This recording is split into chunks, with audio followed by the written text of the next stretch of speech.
Hello. Sir చెప్పండి. గత ప్రభుత్వంలో పూర్తి చేసిన టిడ్కో ఇళ్ళు ఇప్పటికీ ఇవ్వడానికి కుదరలేదు. సాంకేతికంగా మీకున్న అడ్డంకులేంటి? మేము గత ఎలక్షన్ అప్పుడు మేము ఇచ్చాము వాళ్ళకి. ఆ ప్రకారం మేము ఎలక్షన్ మన 2019 ఎలక్షన్ వస్తే మన చంద్రబాబు నాయుడు గారు వాళ్ళందరికీ టిక్కో ఇల్లు ఇవ్వాలనే అవకాశంతో అన్నీ ఇచ్చారు. ఇస్తే ఈ 2019 జగన్ వచ్చిన తర్వాత వాటిని అసలుకి కనుమరుగు చేసేసి వాటిని డెవలప్ చేయకోకుండా ఆ టిక్కో ఇల్ని అవంతున వాటిని చెత్త కుండీలాగా తయారు చేసి అవంతన పెట్టించాడు. చంద్రబాబు నాయుడు గారు 2019 మళ్ళీ వచ్చినట్టయితే వీళ్ళందరికీ టిక్కో ఇల్లు వచ్చాయి. ఇవాళ వాళ్ళు ఇవాళ బాధితులందరూ ఆ టిక్కో ఇల్లు కోసం వచ్చారు. ఎందుకంటే చంద్రబాబు నాయుడు గారు హామీ ఇచ్చారు ఆ రోజు. నేను మళ్ళీ నెక్స్ట్ పట్టాలు ఇచ్చారు. మొత్తం 2019 వస్తే వాళ్ళందరికీ ఇల్లు అయిపోయి గృహప్రవేశాలు చేసేవాళ్ళు. ఇలా వాళ్ళు సుఖశాంతితో ఉండేవాళ్ళు. ఈయన జగన్ వచ్చిన తర్వాత ఏం చేశాడు? వాటిని ఆ ప్రభుత్వంలో వచ్చిన టిక్కో ఇల్లుని మూలం పెట్టేసి ఈయన మళ్ళీ కొత్త స్థలాలుగా ప్రకటించాడు. ఆ స్థలాలు కూడా ఎవరికి ఇచ్చాడు? ఎవరికి ఇవ్వలేదు. అవి ఇచ్చాడు లేఅవుట్లు కొనుక్కోండి అని వీళ్ళకి బాండ్ రూపంలో ఇచ్చేసి మీకు బాండ్ ఇచ్చాను అని అన్నాడు. అలా జరిపించాడు. అంతేగాని ఆ జగన్ ప్రభుత్వం అంతా చేసిందంత మోసము. ఇలా ఇచ్చిన ఇలా అన్నీ వచ్చినాయి. అవి గొడవరు లేఅవుట్ కొనకుండానే వాళ్ళకి పట్టాలు ఇచ్చాడు. అసలు గొడవరు లేఅవుట్ లేదు, వాళ్ళకు కూడా లేదు. వాళ్ళు ఇలా వచ్చిన పట్టాలన్నీ అవే. మాకు ఇవాళ ప్రజా దర్బార్లో వచ్చిన పట్టాలన్నీ గొడవరు ఈ టిక్కో ఇల్లు గురించి కూడా వచ్చారు. అయితే గత ప్రభుత్వం చంద్రబాబు నాయుడు గారు 2019లో కనుక మళ్ళీ ఇన్నైనట్టయితే మళ్ళీ వీళ్ళందరూ వచ్చేయి. అలాంటిది ఈయన కనుమరుగు చేశారు. ఈ స్థలాలు ఇచ్చాడు. ఈ స్థలాలు కూడా సెంటు స్థలం ఇచ్చాడు. ఏది మన పట్టణ ప్రాంతంలో అయితే సెంటు స్థలాలు ఇచ్చాడు. ఆ సెంటు స్థలాలు కూడా దేనికి పనికి రాకుండా పోయినాయి.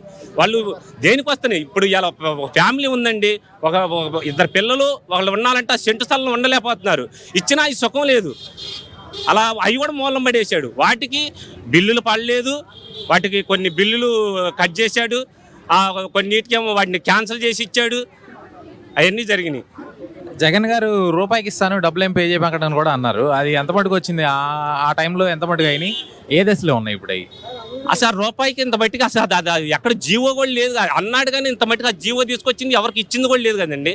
ఎక్కడుందో చూపించమనండి. ఆయన అన్నాడు, మాట అన్నాడు, కానీ ఎక్కడ అది అవాస్తవం. అవి ఎక్కడా కూడా ప్రకటించింది లేదు ఆయన. అసలుకి ఆ రూపాయికి ఇస్తున్న ఎక్కడ ఎవరికి ఇచ్చాడు చూపించమనండి.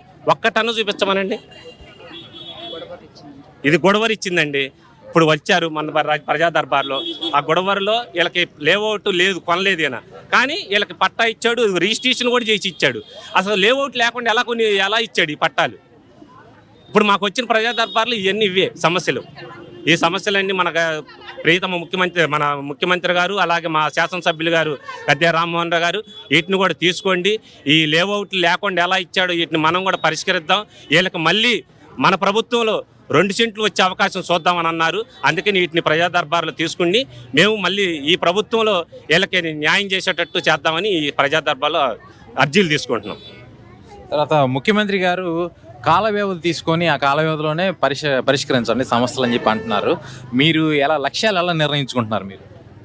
మా ముఖ్యమంత్రి గారు చెప్పిన ప్రకారం మేము కూటమి ప్రభుత్వం మేమందరం ఒక సమయంతో కూర్చొని వీటికి మన ముఖ్యమంత్రి గారి ఆదేశాల మేరకు వాటిని పరిష్కరించుకోవడానికి మేము శాయశక్తుల ప్రయత్నం చేస్తున్నాం. తర్వాత యువత వస్తే ఇప్పుడు ఇళ్ళ విషయాలు పక్కన పెడితే విద్యా వ్యవస్థ వచ్చేసి మార్పులు తీసుకొచ్చారు లోకేష్ గారు. అవి మీకు మీ నియోజకవర్గం స్థాయిలో మీకు ఎలా కనిపిస్తుంది స్పందన? బాగుందండి. ఇప్పుడు 20 లక్షల ఉద్యోగాలు ఇస్తామన్నారు. ఆ ఉద్యోగాల కోసం లోకేష్ గారు మన సాయశక్తుల్లో ప్రయత్నం చేస్తున్నారు. అలాగనే ఏమైనా మెరిట్లు ఉండి జాబులు లేకుండా ఉన్న వాళ్ళకి ఆ జాబ్ మేళా కింద పెట్టేసి ఏమన్నా మనం స్కిల్ డెవలప్మెంట్లో మళ్ళీ వాళ్ళకి ట్రైనింగ్ ఇప్పించి జాబులు ఇప్పించే అవకాశం చూద్దామన్నారు. ఆ ప్రయత్నంలో మేము డివిజన్లో ఎవరైనా యువత ఉంటే వాళ్ళని కొంచెం ప్రోత్సహించి వాళ్ళ దగ్గర ఎవరు నిరుద్యోగులు ఉండారో వాళ్ళ దగ్గర తీసుకొని మనం దాన్ని చేద్దామని చూస్తున్నాం. ఇవాళ మోక్ అసెంబ్లీ నడుస్తుంది పిల్లల్ని పెట్టి, అది మీరు చూస్తున్నారా? అసెంబ్లీలో పిల్లలు ఉండి అది ఇవాళ నిర్వహిస్తున్నారు, అది మీరు చూసారా? చూడలేదు నేను. ఒకసారి నాకు అంత ఐడియా లేదు దాని గురించి. ఇంకోటి పేరెంట్స్ టీచర్ మీటింగ్ అది ఎలా నడుస్తుంది? దాని ఎలా కనిపిస్తుంది? అవుట్కమ్ ఎలా కనిపిస్తుంది? బాగుందండి. పేరెంట్ మీటింగ్ కానీ శుభ్రంగా పిల్లలకి వాళ్ళు ఇచ్చిన డ్రెస్సులు కానీ వాళ్ళకి మొత్తం ఏదైనా నీట్గా బాగా వస్తుందండి. దాని గురించి అయితే సమస్యలు. లోకేష్ గారు ఏదైతే అడుగుజాల్లో ఉన్నారో ఆయన ఇంకా దాన్ని డెవలప్ చేయాలని చూస్తున్నారు. బాగుందండి. ఇంకా గూగుల్ తెస్తున్నారు, గూగుల్ ఒకటి వచ్చింది. ఇక్కడికి వచ్చేసి క్వాంటమ్ కంప్యూటర్ అని చెప్పి నెక్స్ట్ ఇయర్ స్టార్ట్ అవుతుంది అంటారు. ఈ ఓవరాల్గా ఉద్యోగాల లక్ష్యం ఎలా ఉంది? చంద్రబాబు గారు 20 లక్షల నుంచి 50 లక్షలు పెంచారు లక్ష్యాన్ని.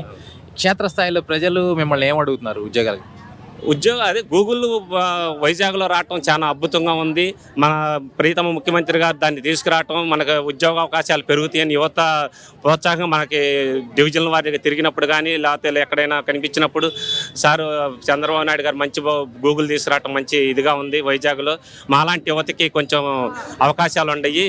ఆయన్ని మళ్ళీ వచ్చే 5 సంవత్సరాల్లో కూడా మన కూటమి ప్రభుత్వంలో గెలిపించుకోవాలని చూస్తున్నారు. అయితే జగన్ గారు మాత్రం గూగుల్ మేము తెచ్చాము, అది మాకు ఇవ్వాలి క్రెడిట్ అంటున్నారు. ఎక్కడ తెచ్చారండి ఆయన? అసలు ఏది అభివృద్ధి ఏదండి ఆయనది? అసలు అభివృద్ధి ఏమన్నా ఉందా? ఆయన చూపించమనండి.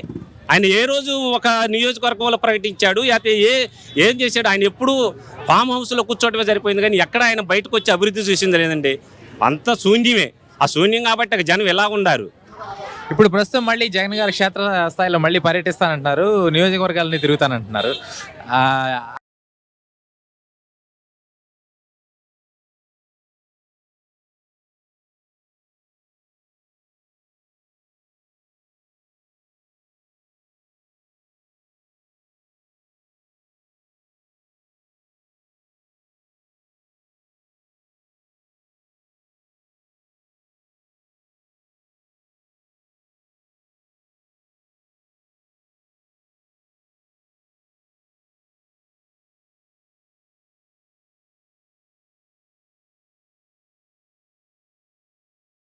ఎవరున్నారు ఆయనకి?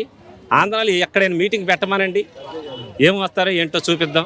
ఎక్కడో తెలంగాణలో తీసుకెళ్ళి అక్కడేదో డోన్లు పెట్టి అక్కడ జనం ఇక్కడ జనం చూపించారు కానీ అంత శూన్యమండి. ఆయనది ఏమీ లేదండి. అంత అభివృద్ధి అంతా నాశనం చేశాడు. ఆంధ్రప్రదేశ్ని సర్వనాశనం చేసి ఇలా కూర్చోబెట్టాడు.